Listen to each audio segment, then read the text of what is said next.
Oluvanyuma lwa His Excellence Robert Kyagulanyi Ssentamu okuyugumya Lubaga Cathedral olunaku olwajjo olunaku olwaleero akedde kwolekerako mu bitundu by'Embaale era nga sayidi zeno agenze maaso n'okubeera nga oba oliawo bannakibiina abajja abavudde mu bibiina eby'enjawulo okuli NRM okuli FDC DP n'ebibiina ebirala buterevu beegasse ku NUP olunaku olwaleero. Wabula ebimu ku ebyo byesaagala osubwe olunaku olwaleero ng'ayolekera Embaale waliwo abagole ababadde bagattibwa. Mulowooza abagole tebaleseewo omukolo ne bagenda beerabire ku mukulembeze goyinza okubeerawo n'ogamba asajjime olabika otaddemu buteesi supu katulabe omugole omusajja n'omuka bintu by'ensi bizibu sooka owulirize. In fact sooka olabe towuliriza naye raba. Omugwenjogerera omugole adduse mu kidaala. Wenjogerera omugole adduse mu kidaala. Abako mulowooza ate omukolo. Wenjogerera omukolo. Teri mukulaba wano. Omukolo gusasise. Omugole adduse mu kidaala. Omugole adduse mu kidaala. Ajerewe ku presidenti.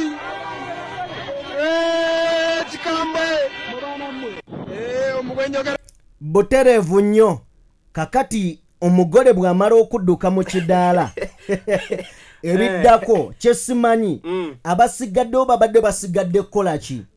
Nze kyansuubira bayinza okuba ababadde bazze be baayise be basoose okuddukako omugole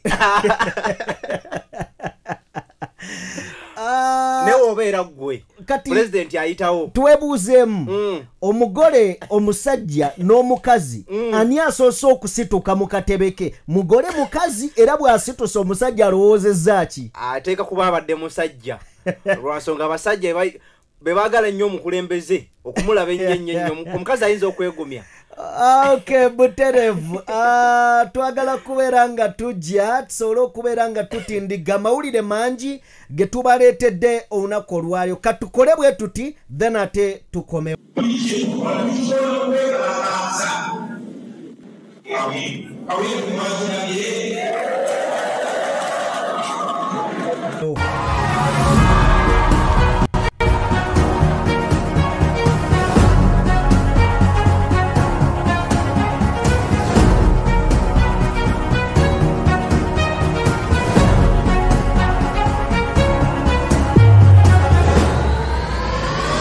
Tubaanirizaako bassebo ne bannyabo buli omu gy'osinziira okubeera ng'otugoberera abali mu bitundu by'ensi eby'enjawulo. Omukutu oli ku DPTV Uganda, of course yenze Sajjime ndi ne Morgan kababuuzeeko buterevu tutandikira awo ebigambo nga bwe bizze. Amawulire mangi ge tugenda okubeera nga tutunuulira. Ebigambo si birungi eri mwana mulenzi Alien Skin. Nina akatambi kendabye n'entyamu ate nga waliwo ne mukwano gwange ngambye tuyitire mu mbeera eyabaddewo tetujja biddamu nereka tubeeko amagezi ge tuwa ng'ennaku 3 eziyise mabega. Katikkiro wa Buganda yavaayo n'abaako okulabula kwe yakola eri abavubuka bano kuli Fake Gaza, Alien Skin kw'ossa n'omukulu Palaso the Saka Free Boss. Tugenda beera nga tubitunuulira. Ibrahim Ssemujju Nganda avuddeyo n'ateeka ku nninga General Muhoozi n'amugamba ebyo eby'ekisirusiru byokola bikomye eri genda obikolere mu nju ya kitaawo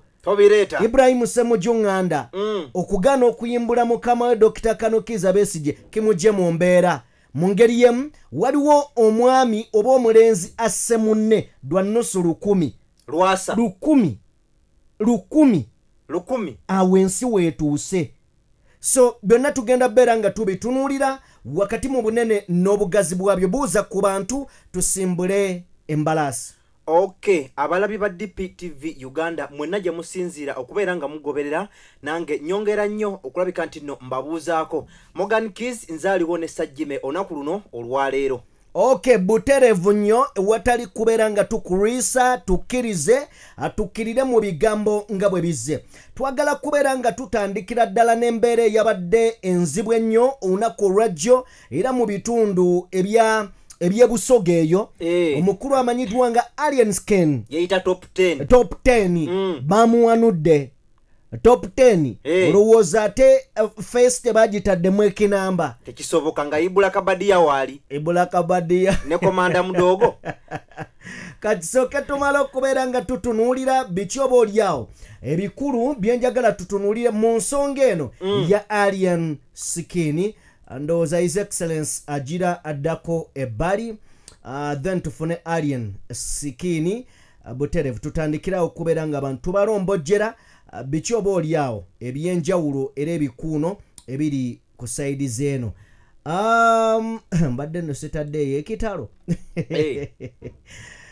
okay kale tutandise bwe tuti lunaku olwaleero oye mwana mulenzi Alien Skin top 10 otyo wakati mu budde bwo obw'eddembe nga gubojjamu era gudigiddamu ku kabira tuddeyo tutandika okubeera nga tubaako bye tutunuulira ebiriwa in fact tusookere ddala ku bulamu wano biki ebyatuuseewo ali eyo tuleme kubeera nga tukubuzaabuza deka tulabe biki ebyatuuseewo olunaku olwajjo tutandike ne kana akatambi tugireyo ddala ekinyusi ky'ebyo bye twagala okubeera nga twogerako naye Alien afunye injale ku mutwe sorry Alien Skin afunye injale ku mutwe bannaye igamba abaana batabukidde Fangoni soldiers bonna ffenna babadde ku Fangoni bonna babaddeyo Ibula Kabadia komanda Mudogo bonna babaddeyo naye muganda wange kwesangayo justice yekyalo ekiramba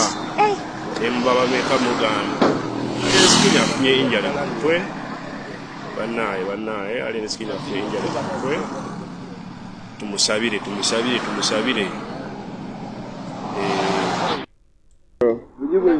omufango niwo no Alien Skin ayo bona moloka kyebajikoza aba babayire kiye lugezigezi babalere lirere yekwetende konaba Alien Skin bamukubidde eigange na Fangoni alright eyembeera ngabo yabadde nga bakamukuba Alien Skin yakubiddwa wakati mu kafaananyi akatono wano ngezaako kuteerawo embeera nga bwali mu kiseera kino mu ddwaliro vidiyo eno simanyi oba bayinza okugijjayo because tebatera kwagala nnyo bintu bya musaayi naye bwe bityo bwe biri now kyenjagala tutunuulire kyekiriwa wano nkuteereddewo obutambi bubiri akatambi akatono eno koolaba ye Alien Skin n'ebyatuuseewo akatambi akali eno lwe lunaku eggaali ya Alien Skin lwe yalumba eddwaliro eryansambya hospital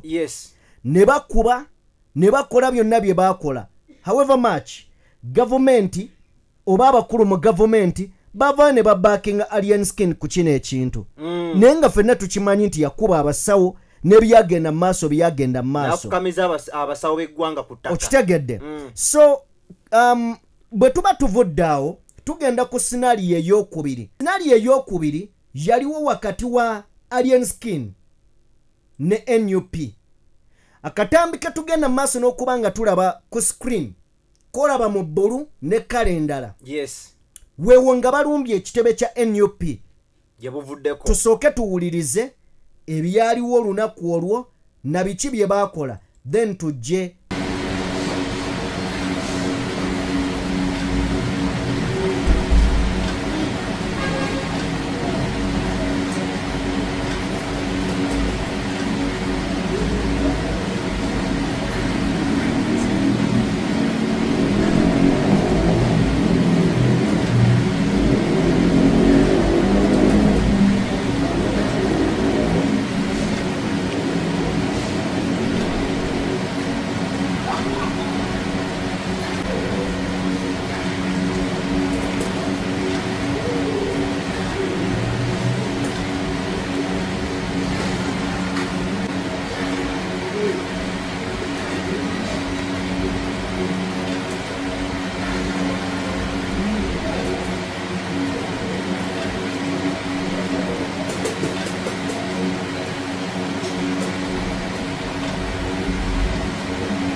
Askari temumukuba werawo shanga lwaki sifuluma ebifaananyi kati kuba lyonna abagenzi okuba anti tekuli asobola ati ebyo nebyana bannaye gamba naawe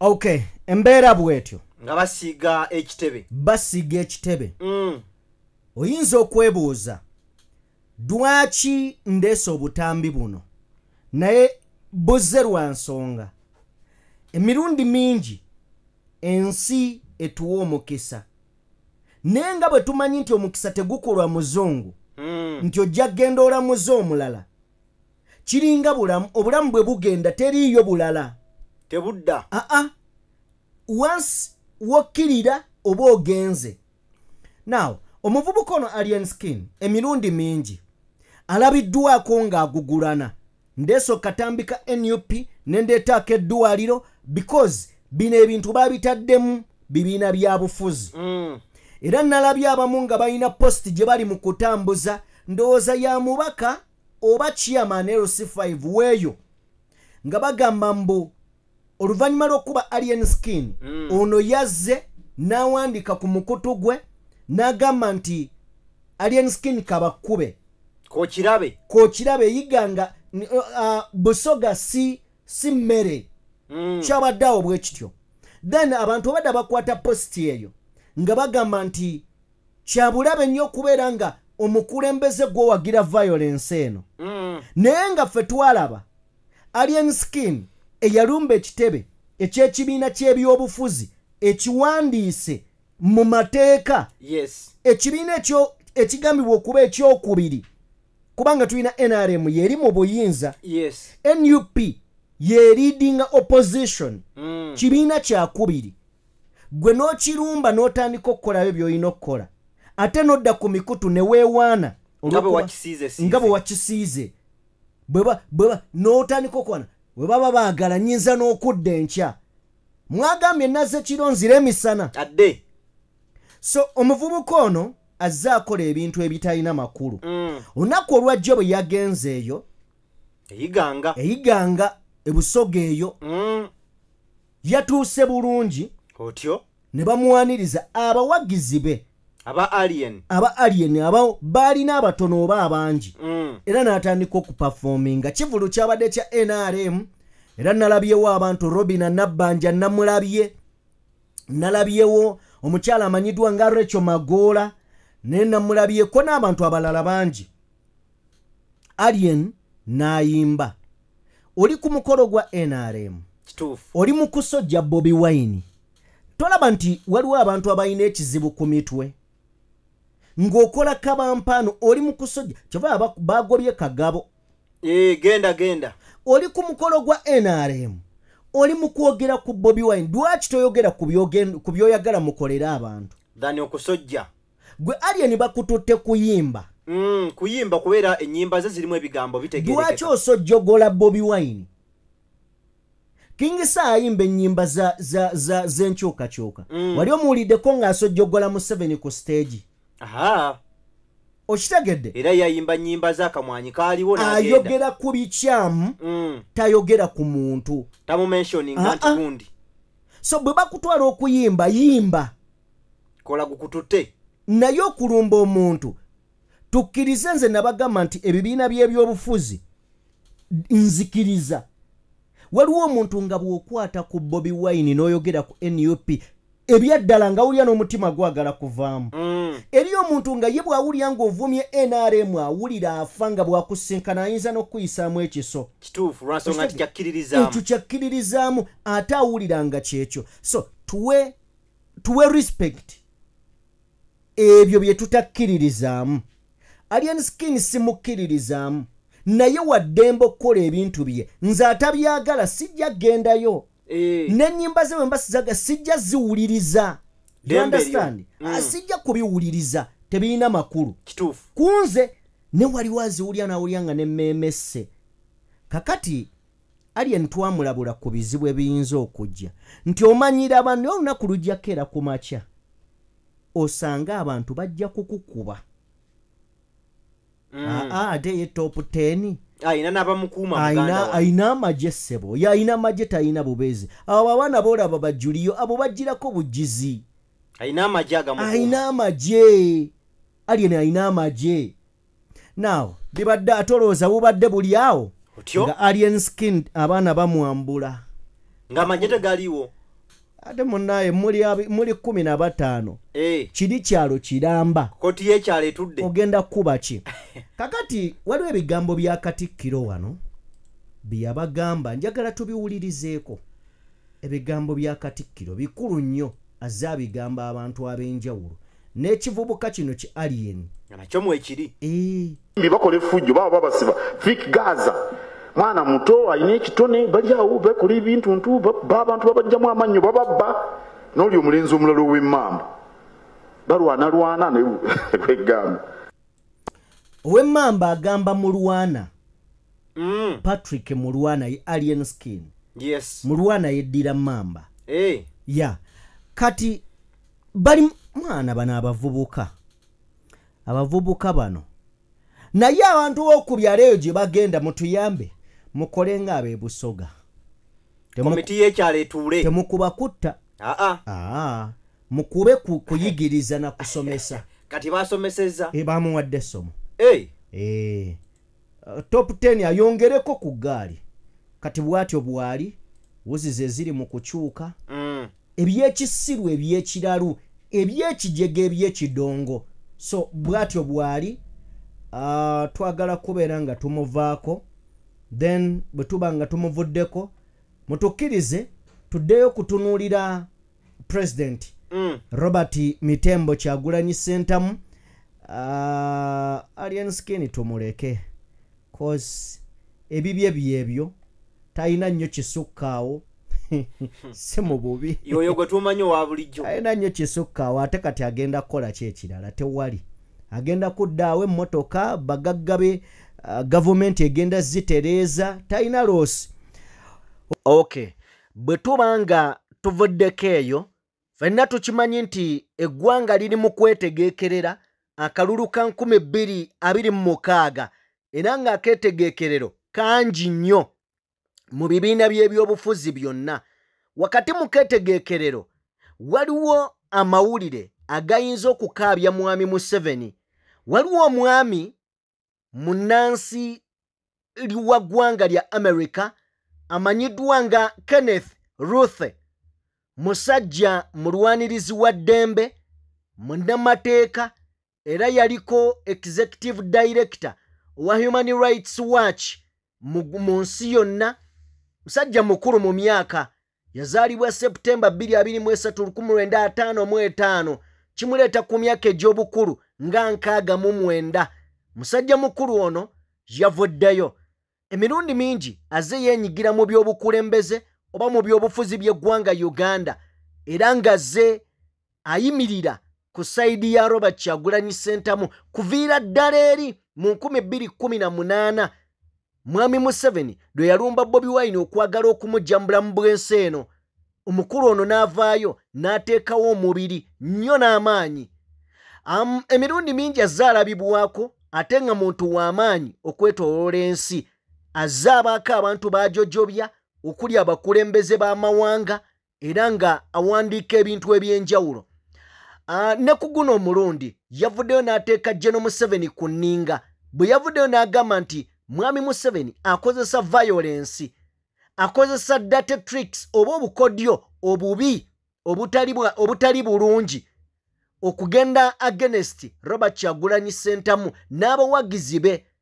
Agenda abakolako ebikola ebyambyone, agenda abatulugunya, agenda abayisa abalala abawamba.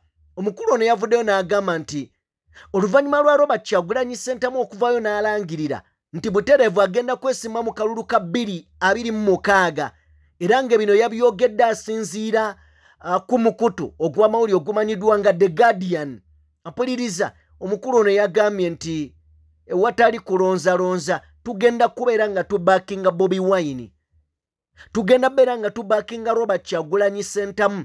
Jjukira omukulu ono ebimu ku byazze ateeka ku nninga General Museveni mwe muli okumupiininga ku by'obulamu era nga ne gye buvuddeko alina statement gye yakola ku mukutu gwe ogwa X bwe yavaayo n'agamba nti mwami Museveni kwegamba yeefuula nti tayagala bazungu naye nga bano namu obuyambi era be bamusapootinga n'avaayo n'agamba nti ono afaayo okujjuza gavumenti yejjudde baminisita nga bangi nnyo okumanya baminisita ba mwami Museveni bangi okusinga ebitanda by'abalwadde ebiri mu malwaliro okusinga ebitanda by'abalwadde ebirina okubeera mu malwaliro naye nno gwe ssebo omuntu w'abeerera n'abantu nga gavumenti ye baminisita bangi okusinga ebitanda by'abalwadde ebiri mu malwaliro kino kiba kigenze wala ate nga bwe kiri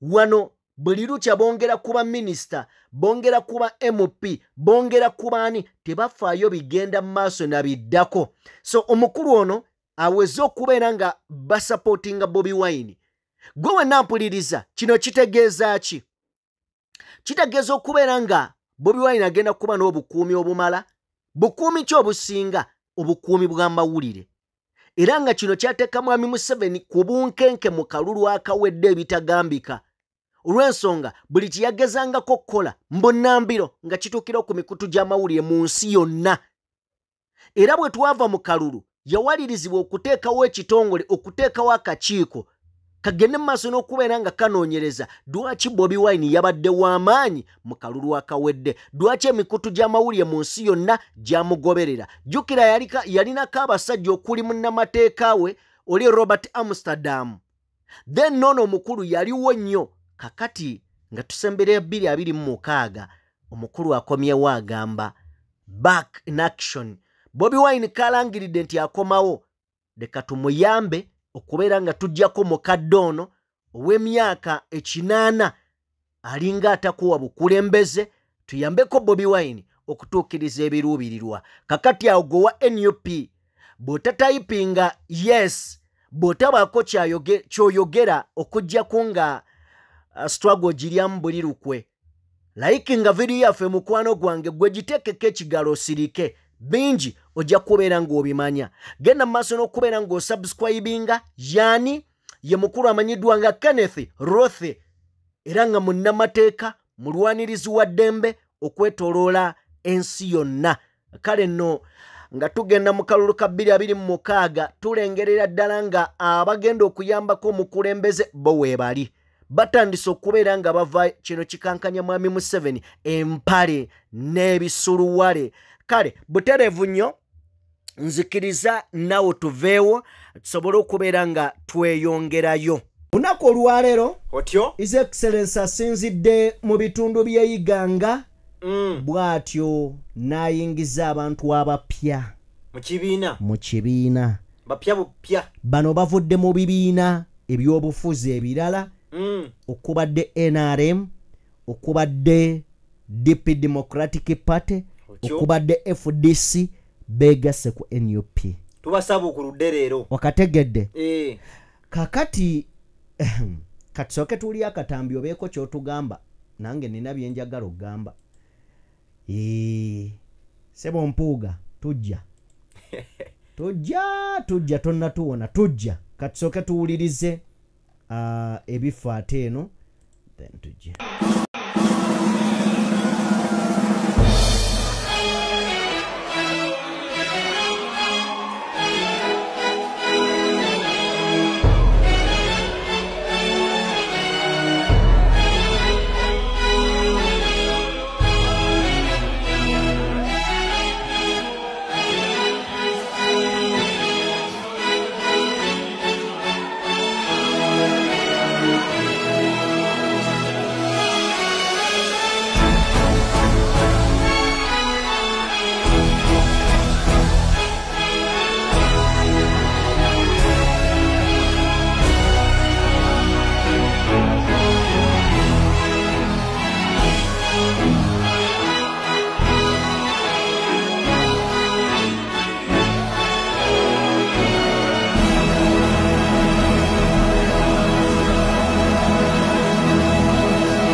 Okay. Emboozi eyo tugenda gyongerayo mu maaso awo n'ebigambo omukulembeze byayogedde. Katusookereko wano. Waliwo amawulire agatali malungi omuvubuka gw'olaba ku screen oyo ali ku screen. Omuvubuka oyo attiddwa munne ng'ekimusizza nnusu 100. Okusinziira ku babaddewo bavuddeyo ne bagamba nti omuvubuka ono abadde abanjibwa nnusu 100 nga munnamubanja nnusu 100 nga tazimuwa. Oli bwazze amusanze ku bbaala emu enankulabyawo bw'atyo n'amufumita n'amusala olubuto naye ng'ekimusaza ziri nnusu 100. Nnusu 100 ukanima 10 200 3 4 5 10. Ne weebuuza ebigenda mu maaso mu nsi. Of course obwavu bungi. Niyo obwavu ku nnusu 100 butwala obulamu bwa munno. Abavubuka ndowooza oluusi ebiragalalagala bitusukkako. Kubanga tosobola kuŋŋamba nti omuntu ng'oli mulamu bulungi, ng'oli mu nnomo sensezo, osobola okutta omuntu ow'olukumi. Tulowoozeemu kale, 10 enjala ekuluma, 10 lukukkusa. Tubirowoozeemu oba tubibalemu, 10 lusobola okukkusa. Abaffe oba abadde alina busungu bwe bulala. Kosi wotuukira okusala omuntu akambe kamuyuze ebyenda mu lubuto kibeera too much. Naye waliwo ripooti y'ebiragalalagala evuddeyo. Njagala tugirabeko ko wano. Naye ng'abantu abamu abavubuka bakozesa ebiragalalagala. Naddala singa ensi ebeera nga omuntu afunyemu ebimukwata, afunye okusomoozebwamu wano ne wali, abavubuka bakozesa ebiragalalagala omuli omwenge, enjaga, ayisi n'ebikuba ebirala nga bwe tugenda obbiwulira. So katusooke tufune emboozi n'ebiragalalagala then nzije. Naye nga kitalo nnyo nyini ddala eky'omuvubuka omuto ng'ono kibi nnyo. Abayizi abamaliriza siniya ey'omukaaga baba mu kwesunga okwegatta ku matendekero aga waggulu okwongera okutangaaza emikisa gyabwe okuba obulungi mu nsi eno eyakaluba. Nabwe kityo abazadde nabo bakola kutuuka kwambala buwero okukakasa nti ensimbi zonna abaana baabwe ze beetaaga zibaawo baleme kujula ate baveeyo bafuuka abantu ab'obuvunaanyizibwa abali baweesa ekitiibwa. Kyokka abayizi abamu bwe batuuka ku matendekero gano bayiga emize gye bataalina, abamu egibaviirako okufuluma nga bisassalala ebiwedde, n'abandi okuyiwayo bakadde baabwe ne batatuukiriza ebyo bye baabasuubiramu.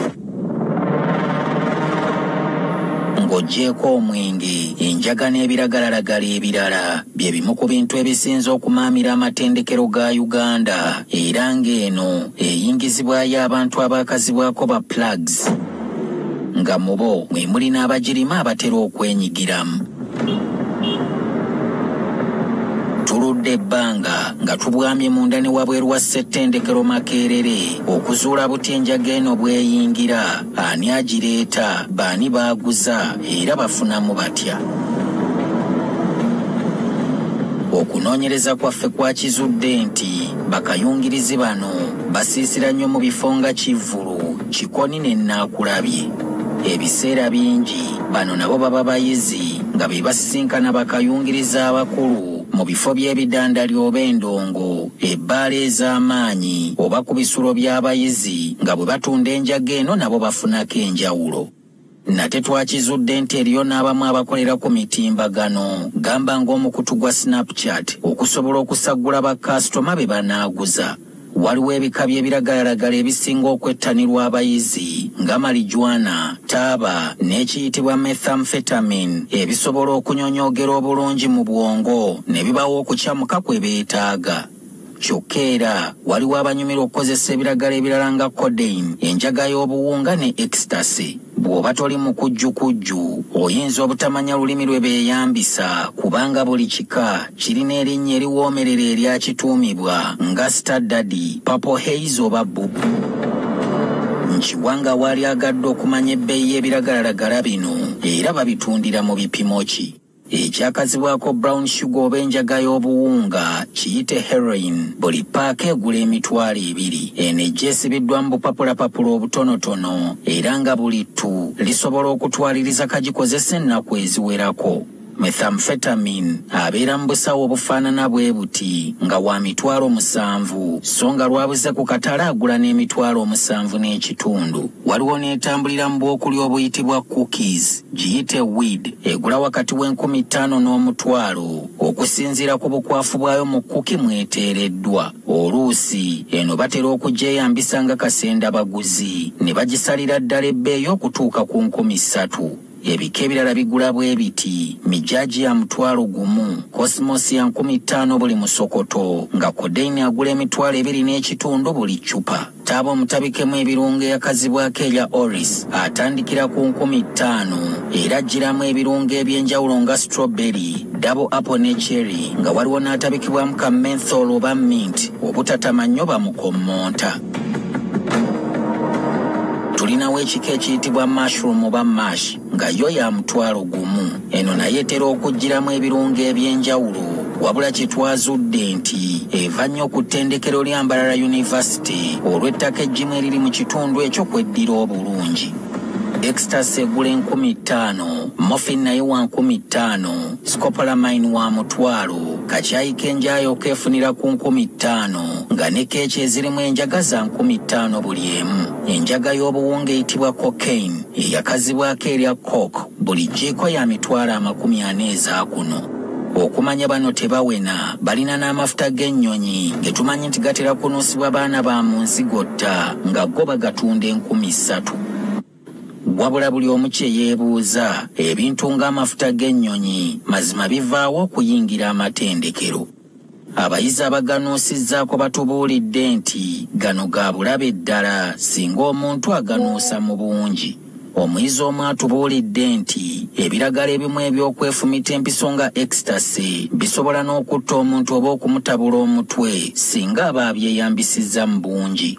Tubbiddwako nate nti ecstasy ono abamu bamumiranga mpeke so nga waliyo n'ow'okunuusa n'okufuuwa nga taaba. Okweyambisa empiso tekisangikasangika kubanga bangi bamanyi obulabe bwakyo nga n'olumu enjaga kikula kino eziba emisuwa n'ezaalamu amasira gattako n'okukosa omusaayi.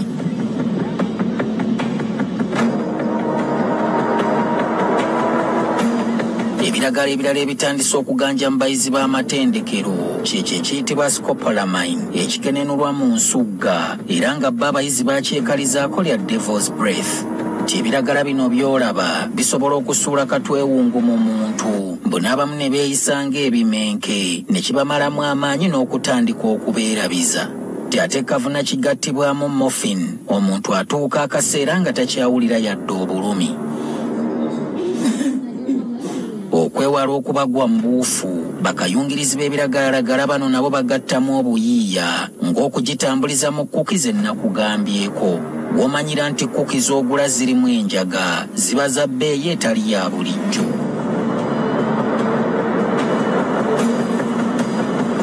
Nga tunoonyereza twazudde buti ebiragala bino bwe bisombebwamu ng'okusinga beeyambisa boodabooda era bakayungirizi batubuulidde nti biri buli wamu era nga kyangu omuntu yenna okubifuna.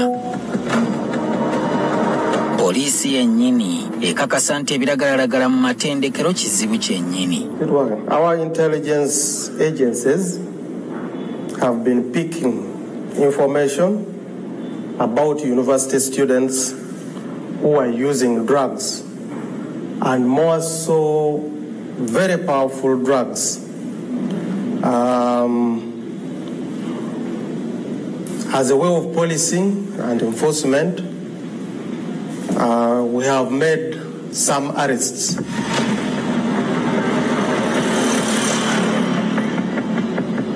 Mukuyaayaana kwaffe okutegeera lwaki abantu beeyambisa ebiragalalagala bino tusazeewo okuserengeta wansi mu kibuga Kampala awali ekisu kyabyo nga n'abaana abatanneetuuka mu myaka eno babikozesa. Ekifo we tulaze si wangu kuyingira kubanga nzigotta yennyini ejjudde abayaaye nga weetaaga omuntu waayo oba amanyi ababeerayo okusobola okukisensera. Nga tuyambiddwako omuntu gwe twesize, twasinkanya akulira akabondo kano era n'atuwa olukusa okukwata ebifaananyi mu matwale ge. Eno gye tubuuliza ekibuuzo kyaffe ekikulu, lwaki abavubuka bano bettanira nnyo ebiragalalagala. Omwana baana abakugeto wano wakwata n'obafunira omulimu, agenda kola nga talina kintu kyonna kyonna kimutawaanya, agenda afuna omulimu akole nga afuna ssente zikola ki zimwongerako kiba mu maaso, si njaga. So omwana wabeera wano nga bamugoba bamuzze eno n'eri, tagenda afuna kyakukola ate tagenda kulowooza nti enjaga wenaagivaako ng'alifuna 100, 200, 5, 10, 13, tagenda ava ku njaga. Mu mboozi yaffe eddako olunaku lw'enkya ogenda kulaba engeri endala ebiragalalagala bino gye bikukusibwamu okuyingizibwa makeerere, naffe olabe nga bwe twenyiggiddemu ne tutuuka okugula okukakasa ebyogerwa.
the leaders we, as the leaders, the organizers, it is important to understand that much is so much different between us and so many titles, your excellency, honorable, your lordship, and all that. That is nothing without the people, but with the people, that is everything. Today, as the mayor, you cannot do so much.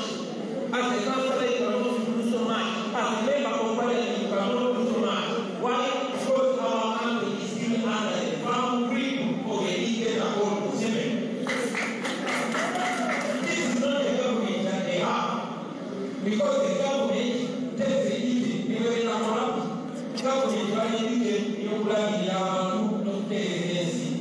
the mission and main preoccupation of the Muslim mission is to stand in the power. That is why it does not matter whether the roads are rotten. It does not matter whether the roads are good. It does not matter whether the hospitals are seeing themselves. But suddenly you pick 100 million, give every member of parliament, one guy otherwise saying they can money, so looking at the family. It does not matter giving the whole road to one person, but I tell you about their ways. I want to tell my brothers and sisters that today, if the top leaders of the national platform, including myself, tell Museveni, they say they are all part of the national budget, Mozambique, our Zabula, because Museveni just to pass us out. His main preoccupation is staying in power and ruling the people. So it is a reason that all of us must first and foremost understand why we live. You must understand why we fight. You must understand why we risk. You must understand why we go to prison and come out and go back again. You must understand why we are dying and we are prepared to continue dying and to change this.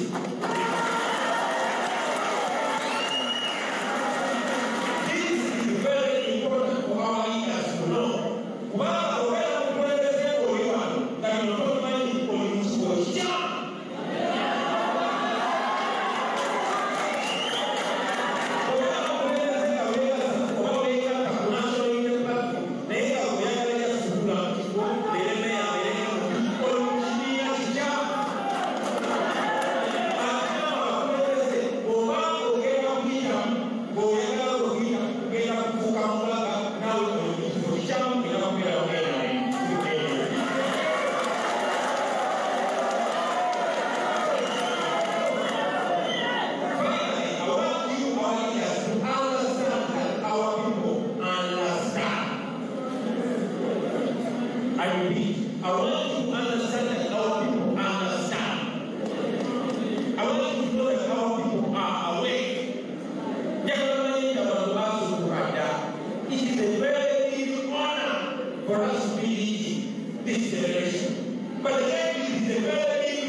But we are not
we are not telling to go from up down. We are telling to go from down upwards. Therefore, we need to have these revolutionary leaders right from LC1. Et là, nous seigneurs, nous avons fait la partie des ballons qui ont été moitiés. Pour le moment, c'est vivant. À encourage them, don't leave this for other people. Also, one more about Kundamana, or Kundamana, never know out of the experience for understanding this way. Don't be shy away over it. So now that we are here, go ahead and organize your course. Last time, we had very few leaders. Last time, we were talking about who is there. And I saw a tweet by one of the professors who said, last time, we were telling who is available. But now, so many people are available. So many people are available. But you must choose the most committed and most reliable.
That is step number one. But again, never got to what I say.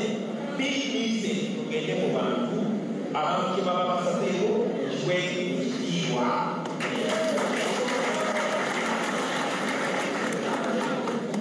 But I must also inform you, brothers and sisters, while I know I know many of you who get up with a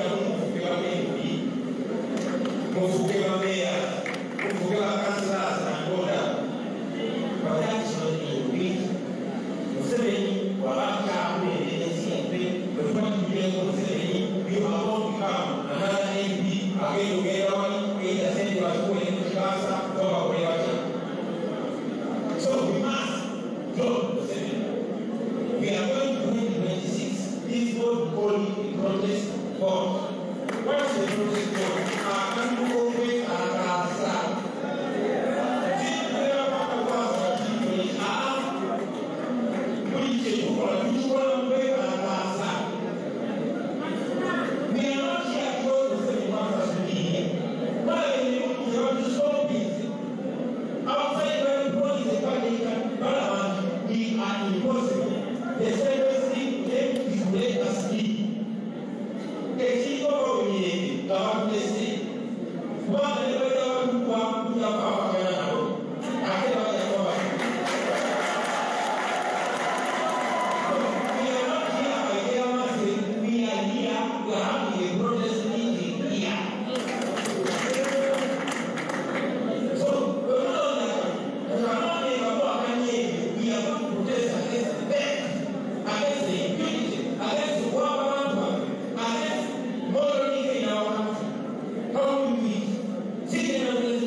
Papa, they brought out their best.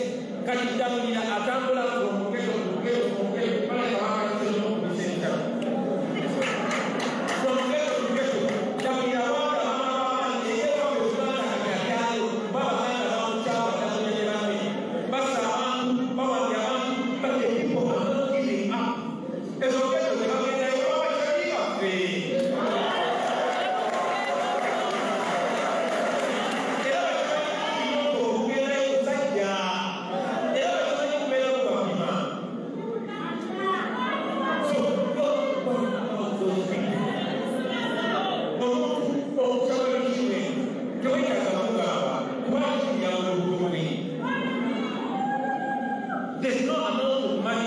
and lead the ghetto youth. Nesheza Bama Bakata. There's no amount. So that's not why part of the amount is standing up, then I'm going to standing up. We're not going to find that I'm going to buy. But now I'm talking to you, the leaders. I want to challenge my brothers and sisters. First and foremost, to tell people the truth. If you tell people the truth, people will trust you. People will trust you, people will follow you. I want you to look at that as an example. I did not come to you as the most educated or the most talented. I was only relying on the truth, and the truth is free. It is not for sale. Finally, you know in all those constituencies, and I'm talking to the people in the East, but I hope people from all over the country get this message. New one is Nigeria from Obaka, and I know about my one constituency today, a way around by any other never need one now against the opposition,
Yeah.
with